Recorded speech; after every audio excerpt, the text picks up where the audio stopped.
Good morning. Remembering when I first started making these reels a couple of years ago, I was a nervous wreck, was convinced I wasn't perfect and that I had to get the lighting perfect and my hair perfect and my script perfect and blah, blah, blah, blah, blah. And eventually I decided enough. Not only am I done being afraid, but I'm done feeling like I'm not good enough. If I fuck it up, I fuck it up well.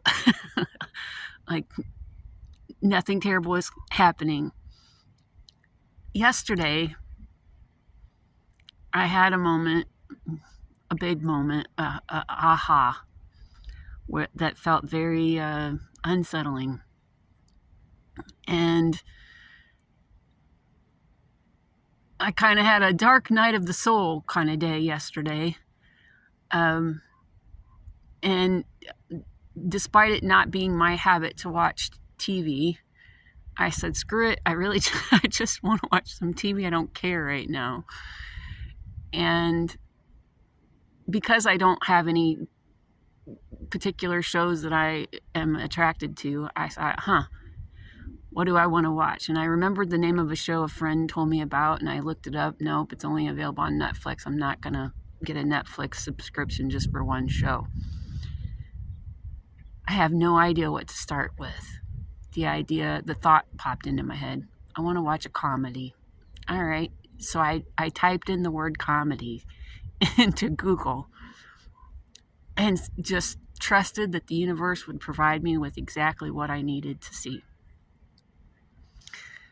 And I looked at a few, and of course they had, little thumbnails that you could look at, and I saw one called Coming of Age, and it was free on Prime. Perfect. And I watched the trailer, and I'm like, oh yeah, okay. And spoiler alert, if you haven't seen the movie, I'll share a little bit about it. So this 18-year-old girl decides to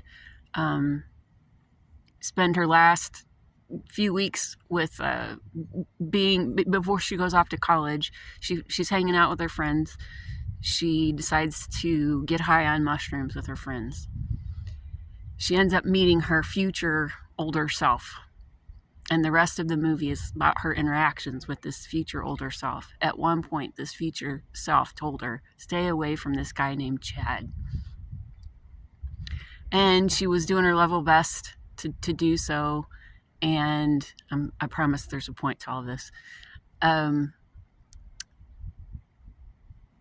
But she got sucked in by this guy named Chad.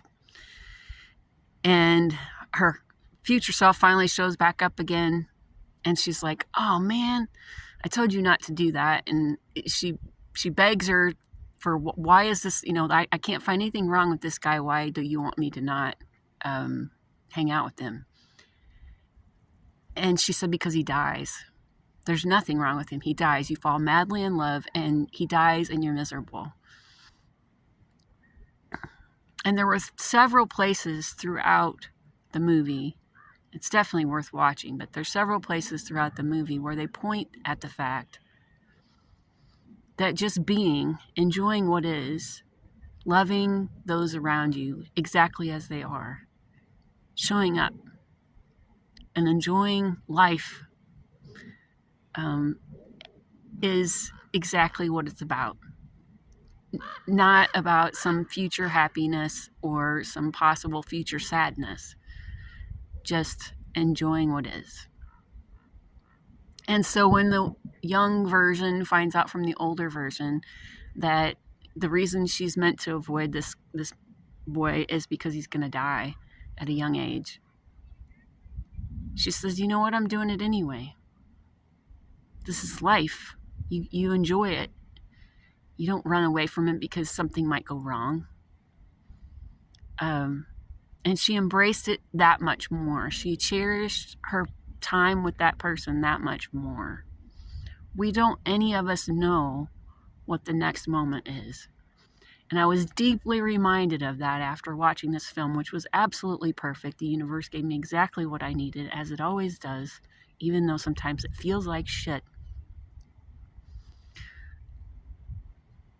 I was reminded not only of how precious time is, because I've experienced that preciousness before. I've had that aha before, where each and every moment is priceless. After somebody passes, you're like, if I could just hear their voice, if I could just smell their hair, touch their face, just be in their presence.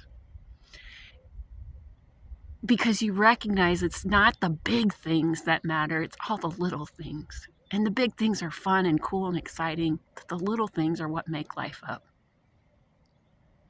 So full circle, I'm up this morning and off to a great start, and something throws me off center, and I grapple my way back towards peace. And I'm reminded again of something that happened shortly after the passing of my daughter. When I was deconstructing all of my religious beliefs, one of the first books I read was a book called Love Without an Agenda, Moving the Goalposts from Heaven and Hell to Wholeness. And without getting into the whole nuts and bolts of the book, basically saying, instead of constantly be striving for fixing somebody or fixing something, look at people and situations as if they are whole. And I'm giving a little license here because I don't remember exactly how the book went, but I can tell you it shifted the focus of the Bible from, oh my God, we got to fix somebody, something's terribly wrong, to it's all okay. It's okay. Just love them. Just love them exactly as they are. Love life exactly as it is. And so I was reminded of this quote by, I don't know who said it, but it's a well-known quote that says, how's it go? We come back to the beginning as if it's for the first time. I'm forgetting part of it, but in other words, we come back and see it as if it's for the first time. So I had these ahas long ago, 10 years it's been since she passed, and I'm back to the same spot.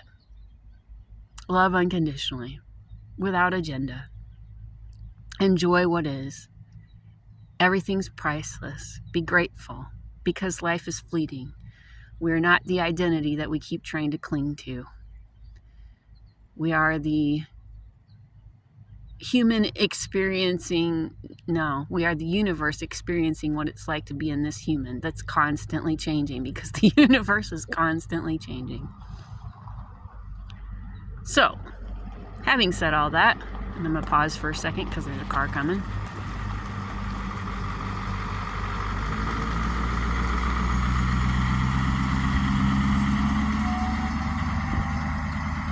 I'm going to flip open randomly to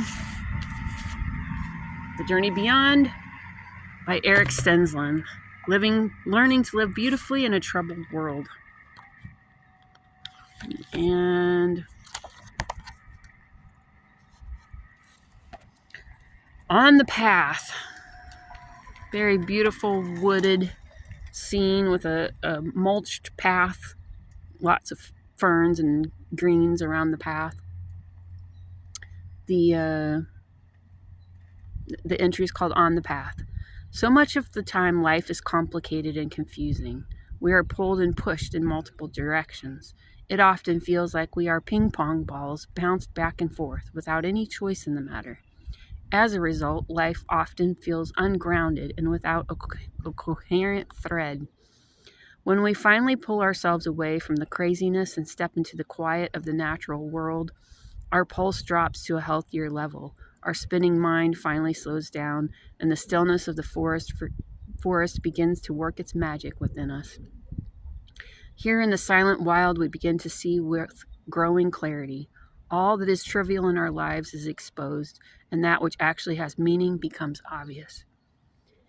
In the stillness, we can finally hear that gentle voice deep within. This is the solid ground we've been looking for. This voice is our guide through the tumult. It calls us to remain connected not only now, here in the quiet, but also when we leave the forest and return to the busy world. It is in this connection that we rediscover the path towards wholeness. Never disappointed with this synchronicities. The path towards wholeness is recognizing you're not the identity that you made up for yourself. Enjoy the ride. And when you feel ungrounded, like he says in this book, find that part of yourself that you know is that small, still voice, the one that says it's going to work out, it's going to be okay. You're not this little self that you keep identifying as. You are connected to the whole.